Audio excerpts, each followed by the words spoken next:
En cada rincón del país, las voces de nuestras comunidades se hacen escuchar, porque las decisiones que transforman el país nacen de tu voz y llegan al Congreso.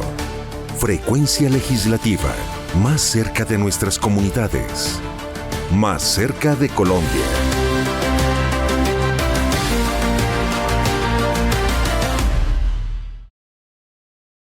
Hola, bienvenidos a Frecuencia Legislativa, este espacio que conecta al Congreso con todos ustedes para contarles las cosas de forma clara y sencilla para que todos entiendan qué es lo que pasa acá en el Congreso de la República. Aprovecho para saludar hoy a Carmen. Carmen me acompaña todos los días, cambio de compañeras para presentarles a ustedes, mis compañeras de trabajo de la Cámara, representantes de Cámara. Carmen, ¿cómo estás hoy? Luis, Miguel, muchas gracias. Un saludo muy especial para nuestros oyentes y televidentes. Contenta de estar aquí acompañándolos. Hoy les traemos temas claves y que nos tocan a todos. Vamos a hablar sobre la aprobación del presupuesto nacional y cómo este toca el bolsillo de los colombianos. Y también les contaremos quiénes son y qué funciones tendrán los llamados gestores de paz. Además, les vamos a poner la lupa al sistema de salud de los profesores, un tema que ha generado bastante debate. Bueno, hoy venimos con mucha información muy completa para el interés de todo Colombia, ¿no? Tenemos temas variados. Pero también aprovecho para recordarles que nos pueden escuchar por más de 70 emisoras de la red de emisoras, valga la redundancia, de Radio Nacional de Colombia y a través del canal del Congreso. Pero bueno, arranquemos, Carmencilla. Así es. Bueno, hubo humo blanco en las comisiones económicas, terceras y cuartas, llevaban varios días hablando de presupuesto y por fin hubo luz verde para el presupuesto. Hubo un acuerdo entre gobierno y comisiones económicas, se rebaja casi 10 billones de pesos lo que estaba presupuestado al principio. Y pues bueno, buena noticia porque no pasó por decreto como el año pasado, esta vez hubo acuerdos. Y precisamente nuestra periodista de Frecuencia Legislativa, Angélica Gaitán, estuvo muy atenta a todos estos detalles y nos trae la siguiente nota. El presupuesto para el próximo año fue aprobado en primer debate por las comisiones económicas para el 2026 por 547 billones de pesos, en un acuerdo entre el gobierno y el Congreso. Si bien esto es un paso importante, porque muestra voluntad de diálogo por parte del gobierno, sigue siendo insuficiente en el contexto de un presupuesto que en términos relativos al tamaño de la economía sigue siendo muy alto, un crecimiento que todavía alcanza cerca del 8% en términos anuales frente al presupuesto de este año, con una inflación proyectada que estará alrededor del 4%.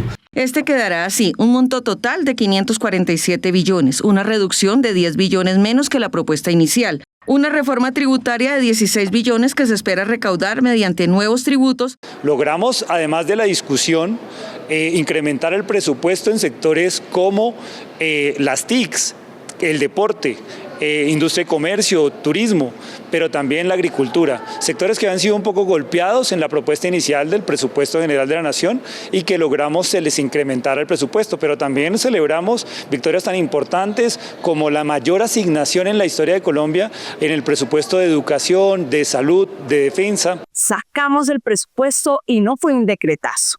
¿Qué nos queda ahora? Ajustar algunos ministerios, como son Defensa Nacional, Agua Potable, Deporte. En el deporte todos tenemos la voz. Nos queda el segundo debate. También se hicieron asignaciones adicionales a otras entidades como el Ministerio de Comercio, que lo necesita porque necesitamos dinamizar la economía. Fundamental, que en 9 sectores tenemos concentrados cerca del 70% del presupuesto, en 9 sectores. En los 22 restantes está el otro 30%. Porque hay que tener en cuenta que si no se aprobaba, en este debate pasaba a presidencia y presidencia lógicamente lo iba a sacar por un decretazo, por un presidente que no le ha cumplido a los colombianos. Vamos a seguir trabajando en ese regionalizado para que lleguen los recursos de inversión, sobre todo a esos departamentos más pobres del país. Sin embargo, hemos dejado constancia de que el Centro Democrático no va a votar esa reforma tributaria. El proyecto de presupuesto pasará a segundo debate en las plenarias de Cámara y Senado. Este tiene un plazo hasta el 26 de octubre para aprobarlo. El debate continuará hasta el próximo 20 de octubre, ¿cierto? 20 de octubre. Exacto, con el compromiso de los congresistas para que salga aprobado por el legislativo. Luis, yo no sé si usted recuerda que la semana pasada el Congreso citó a debate para la moción de censura al ministro de Defensa. Así es, Carmen. Bueno, les cuento que la plenaria ya votó esta moción de censura al ministro de Defensa, el doctor Pedro Sánchez. La plenaria de la Cámara ratificó su apoyo al ministro, lo que quiere decir que el ministro continúa en el puesto de ministro de Defensa, valga la redundancia. En pocas palabras, el funcionario continúa en el gobierno. Ok, nuestro periodista John Contreras estuvo ahí en plenaria, atento a todos los detalles y también nos trae el siguiente informe. El debate contra el jefe de la cartera de defensa había sido promovido por los partidos Centro Democrático y Cambio Radical por la crisis de seguridad y orden público en el país. Sin embargo, 102 votos contra 20 dieron el respaldo al ministro Sánchez. Desde la oposición insistieron en los temas de inseguridad a los que el gobierno debe hacerles frente. No queremos más secuestrados, no queremos más muertos, queremos vías libres en nuestras carreteras para seguir conociendo y transportándonos de un lado a otro con la seguridad que merecen los colombianos. Y esperamos que en el presupuesto general de la Nación le brinden las garantías a ese ministerio para fortalecer las fuerzas militares en todo el país. Desde el partido de gobierno destacaron el respaldo que la Cámara le dio al ministro Pedro Sánchez. No le hace bien al país estar trayendo a moción de censura, sobre todo al ministro que se levanta todos los días, si es que duerme, a protegerlos y a cuidarlos. Es un señor honorable y es un señor que está cumpliendo con su labor junto con el comandante de las fuerzas militares y todos los comandantes de las fuerzas. Ya Cámara de Representantes, como siempre, dándole espaldarazo coherente. El objetivo de una moción de censura es remover a un ministro por el incumplimiento de funciones. Con este resultado, el ministro Sánchez permanecerá en su cargo. Señaló que este es un respaldo para los 410.000 hombres y mujeres de la fuerza pública. En realidad también es un voto de confianza invaluable sobre los hombros de los hombres y mujeres que conformamos el sector defensa. Se soporta la seguridad del país y seguiremos entregando absolutamente todo hasta el último día como si fuera el primero. Tenemos retos supremamente grandes en seguridad, pero esto es más fácil solucionarlos si nos unimos todos en pro de ellas. Los representantes coincidieron en el apoyo económico que requiere el sector defensa para la seguridad del país. Bueno, ya que hablamos del ministro de Defensa, precisamente por una solicitud expresa del presidente de la Cámara, Julián López, el ministro viajará a 2 municipios del Valle del Cauca, exactamente a Palmira y a Pradera. ¿Por qué va a viajar? Por la difícil situación de seguridad que está viviendo en este momento estos municipios. Entonces, a continuación escuchamos al presidente de la Cámara, Julián López. Vamos a estar en Palmira toda la mañana con el alcalde, recorriendo la ciudad, hablando con los empresarios del centro de la ciudad, pero al mismo tiempo con la población más vulnerable que no está sola en estos momentos. Y luego nos desplazaremos hasta el municipio de Pradera, que ha sido azotado también por la violencia durante décadas. Y nosotros lo que pretendemos es que con la visita del ministro de Defensa podamos ahuyentar a los bandidos y también ejercer acciones contundentes para dar con su captura y que no sigan amedrentando la ciudadanía. Síguenos en nuestras redes sociales como Cámara Colombia. Luismi, ¿usted sabe quiénes son Don Berna, Jorge 40, Salvatore Mancuso? ¿Le suenan esos nombres? Me suenan un poquito, ex jefes de las Autodefensas Unidas, ¿no? Bueno, resulta que estos nombres se han vuelto virales, por decir así, estos últimos días en Colombia, esta vez por la decisión del presidente Gustavo Petro de nombrarlos gestores de paz. Una determinación que ha generado todo tipo de controversia. Así es, Carmen. Son 16 ex jefes paramilitares los que fueron nombrados como gestores de paz por parte del presidente Gustavo Petro. Como dices tú, ha generado opiniones divididas, pero la meta, el objetivo de nombrar los gestores de paz es precisamente para garantizar verdad, justicia, reparación y, más importante, no repetición.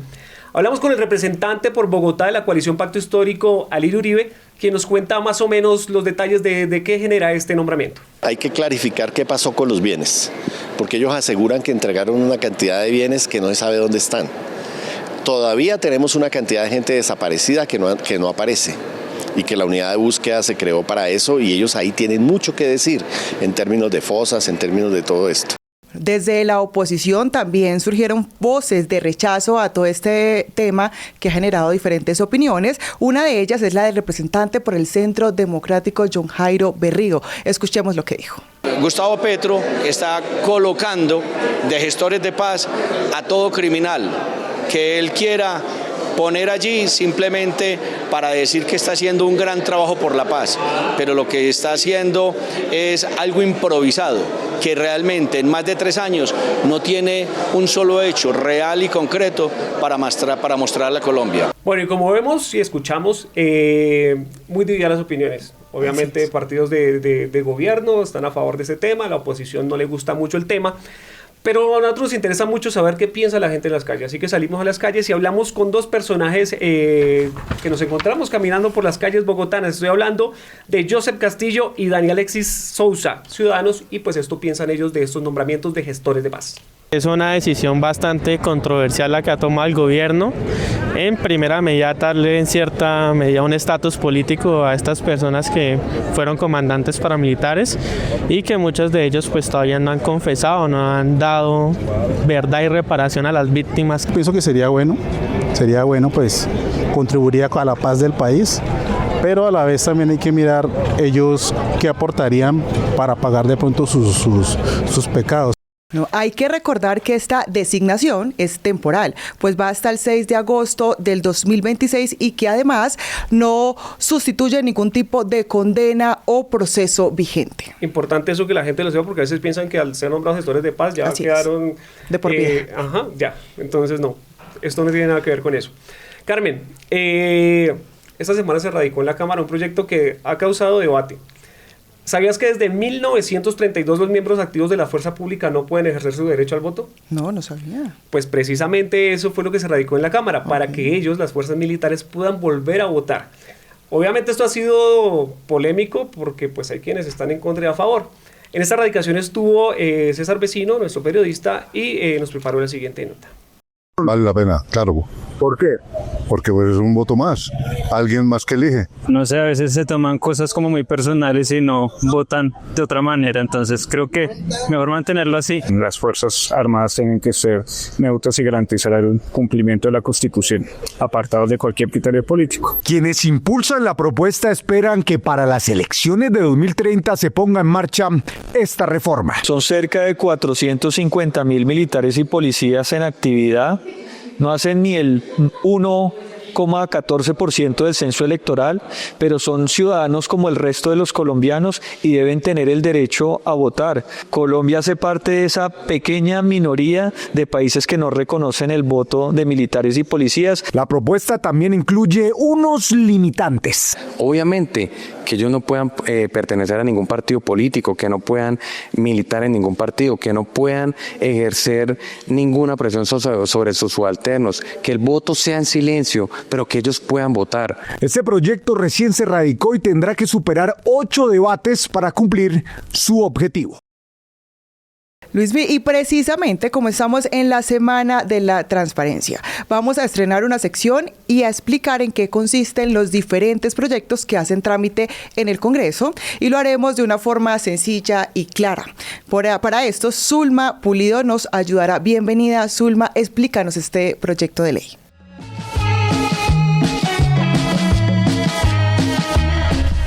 En Frecuencia Legislativa, todas las voces cuentan.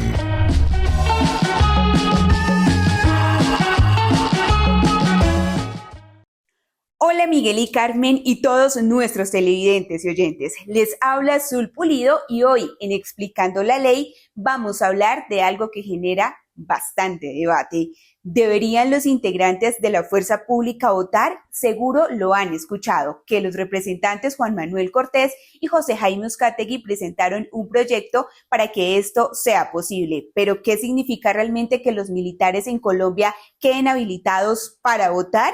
Pues este es un proyecto de ley, es como una propuesta formal que se presenta en el Congreso. Imagínense que es una idea que se escribe y se somete a discusión para ver si se convierte en una nueva ley o se cambia una que ya existe. En este caso, la propuesta busca que los miembros de la fuerza pública, quienes hoy tienen ciertas restricciones para votar debido a su rol de neutralidad, puedan ejercer este derecho ciudadano.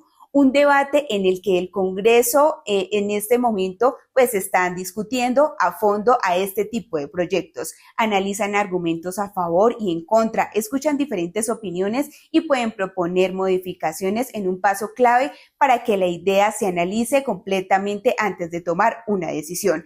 Así que cuando escuchen sobre este proyecto de ley, ya saben que es una propuesta que está siendo considerada para convertirse en ley y un debate en una discusión que está para evaluarla. ¿Y a ti qué te parece esta propuesta sobre el voto en la fuerza pública? Nos interesa saber tu opinión a través de nuestras redes sociales. Descubre Frecuencia Legislativa, tu puente directo con la Cámara de Representantes. Conoce los proyectos clave y cómo trabajan para ti. Sintonízanos en el canal del Congreso y Radio Nacional de Colombia todos los sábados a partir de las 6:30 a.m. Infórmate, participa y fortalece tu voz.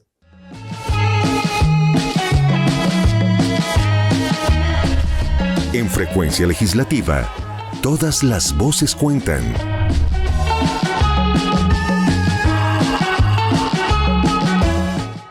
Bueno, ya que entramos en temas electorales, vamos a hablar de la doble militancia. Yo creo que todos más o menos hemos escuchado este término, que se ha convertido en una de las principales causas de anulación de las elecciones de algunos alcaldes, gobernadores, como es el caso de los gobernadores de Putumayo y Magdalena, o más recientemente el caso de la alcaldía de Bucaramanga.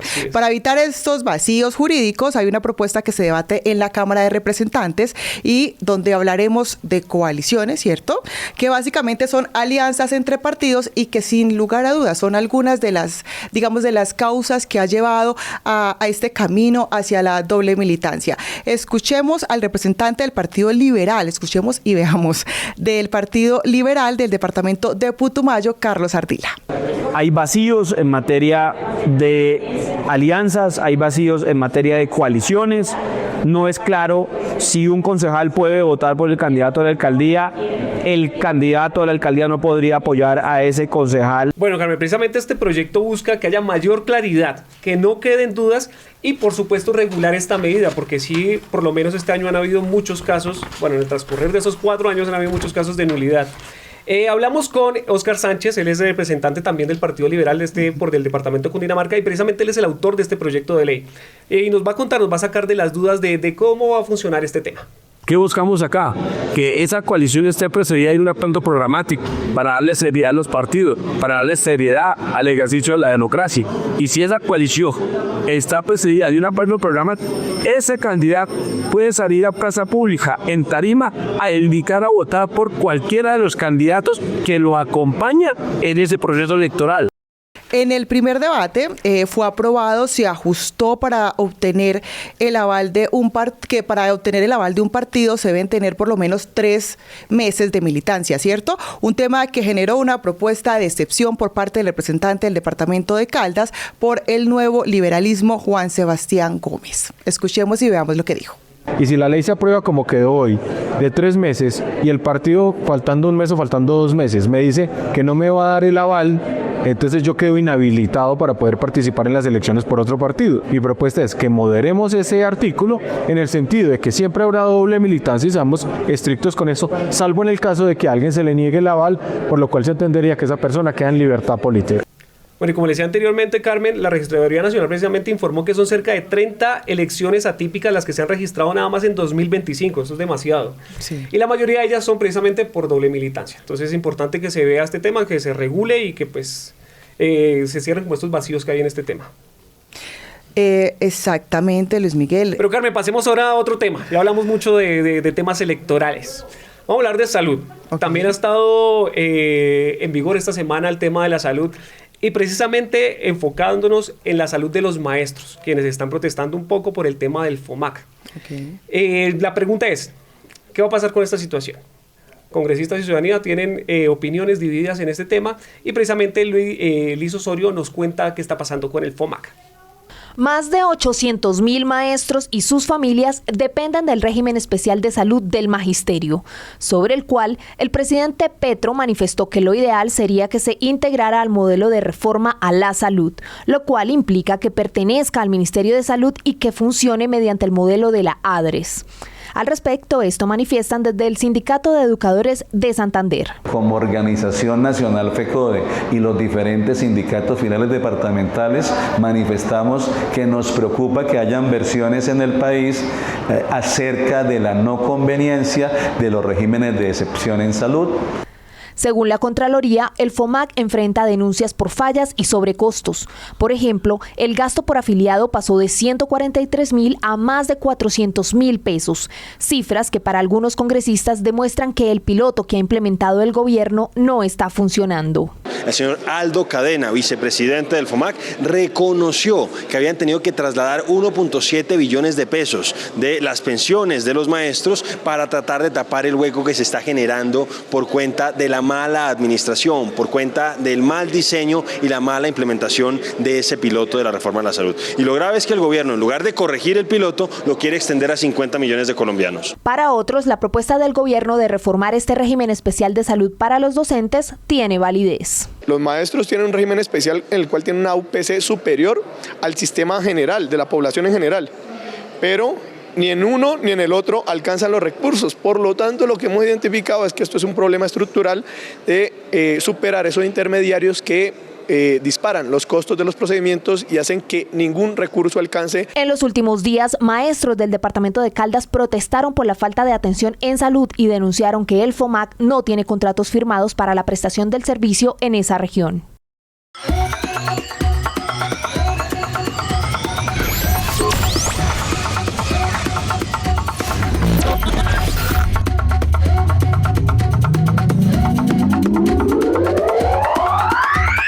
Bueno, Luismi, algo muy típico en Colombia y en las diferentes regiones del país es ir a termales. ¿Usted ha ido a termales?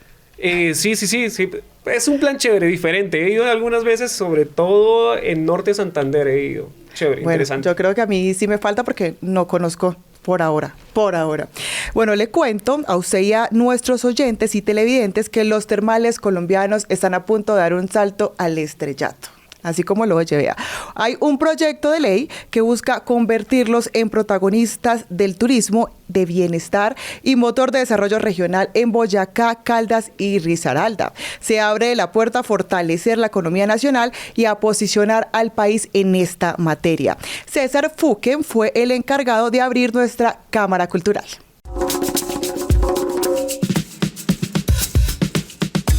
Esta es una pausa para respirar.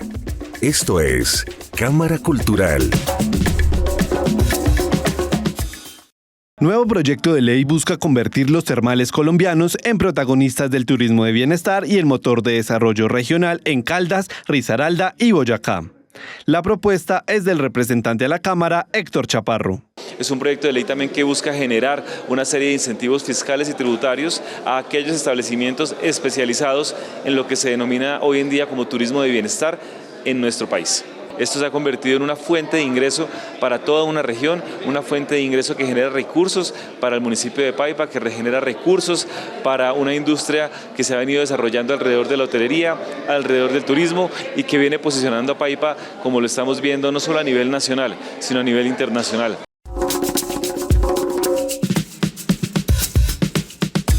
Esta es una pausa para respirar. Esto es Cámara Cultural.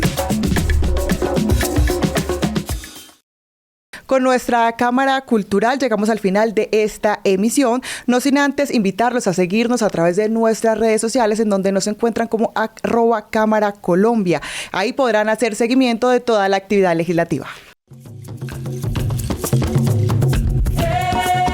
Síguenos en nuestras redes sociales como Cámara Colombia. Bueno, Carmen, llegamos al final. ¿Qué tal te sentiste hoy?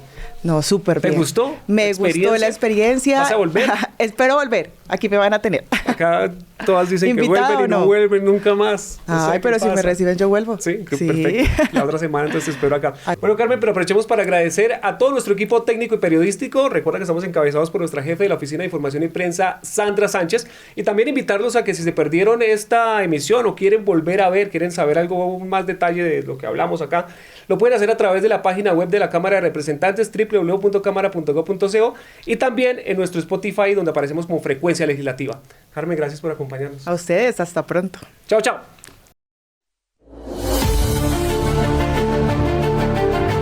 En cada rincón del país, las voces de nuestras comunidades se hacen escuchar, porque las decisiones que transforman el país nacen de tu voz y llegan al Congreso. Frecuencia legislativa, más cerca de nuestras comunidades, más cerca de Colombia.